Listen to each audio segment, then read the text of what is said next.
রসুলের পাকর রোজা মুবারকাত যাই হাজিরি দন কে আজি হারাত তো বিভিন্ন মানুষের বিভিন্ন মিডিয়া স্যাটেলাইট মিডিয়া বলবে হজরত হজরত গিলে মদিনা শরীফের জন ধরতন বলি এরকম মন্ত্রণা চড়াই কুচ্ছারণা চড়াই না ইয়েন তো হজর হজর অংশ ন কিন্তু ইয়েন তো ইমানের অংশ এসকার অংশ মহব্বতের অংশ হজ ইয়ানা ওনার একটা যদি জবাব দিতে যাই আমার একটা ইশারা দিয়ে ওদি হজ আদায় গরম ফরদ দেয় হানাই কাবাত মক্কাত মাঝে হজ আদায়ও দেয় মক্কাত মাঝে হজর কার্যাবলী সম্পাদন হতে হেরামত মাঝে মক্কাই মুকাররমাত হজ কবুল হতে মদিনায় পাকত মাঝে হজ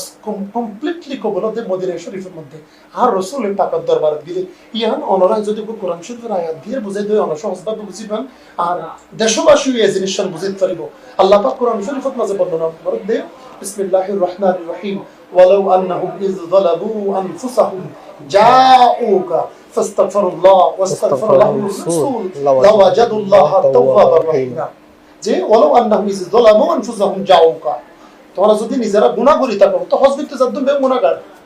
না করে বলে যাতে না যাতে বলে যাতে গুনাহগার গুনাহ যেতে করিবে তোমরা বে গুনাহ রাসূলের দরবারে যাবে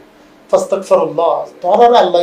আই আল্লাহ ক্ষমা করে দিই ওয়াস্তাগফার লাহুমুর রাসূল রাসূল যদি তোমার সপক্ষে সাক্ষী দেয় সুপারিশ করে পক্ষপাতিত্ব করে লাওয়াজাদুল্লাহ তাওয়াবার রহিমা এতে তোমার আল্লাহরে তওবা কবুল করে শিক্ষা দেবে তাহলে কি বুঝিনা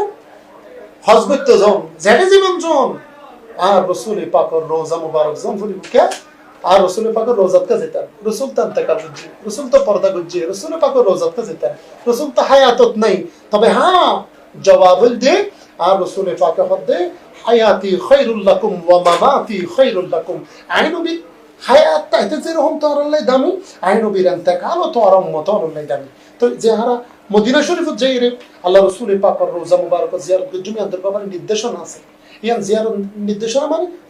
রসুল পাক ফরমাত দে মান জারানি ফি হায়াতি ওয়া মান জারানি ফি দামাতি অর্থাৎ আজ নবীরে হায়াত অবস্থা যে মানুষ জিয়ারত গুজ্জে সাক্ষাৎ গুজ্জে দিয়েন যেরকম আছে আই নবীর ইন্তেকালের পরে এরকম আছে তো মা বাইনা বাইতি ওয়া মিনবারি রওজাতুম মির রিয়াজিল জান্নাহ মদিনা শরীফত যাইলে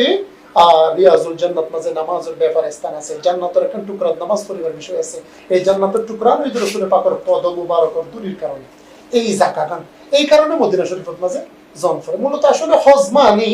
আল্লাহ এবং রাসূলের নির্দেশনা মানন কারণ হযরতে ইসমাঈল ইসলামুল্লাহ সাফা মারওয়ার দুই পাহাড় এই মাথাতে মাথা দৌড়াদৌড়ি করছেন সাফা মারওয়া সাই করেন ওয়াজিব কি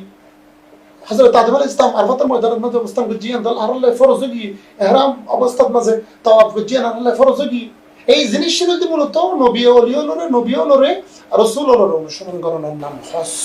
ইয়ানি তার আসলে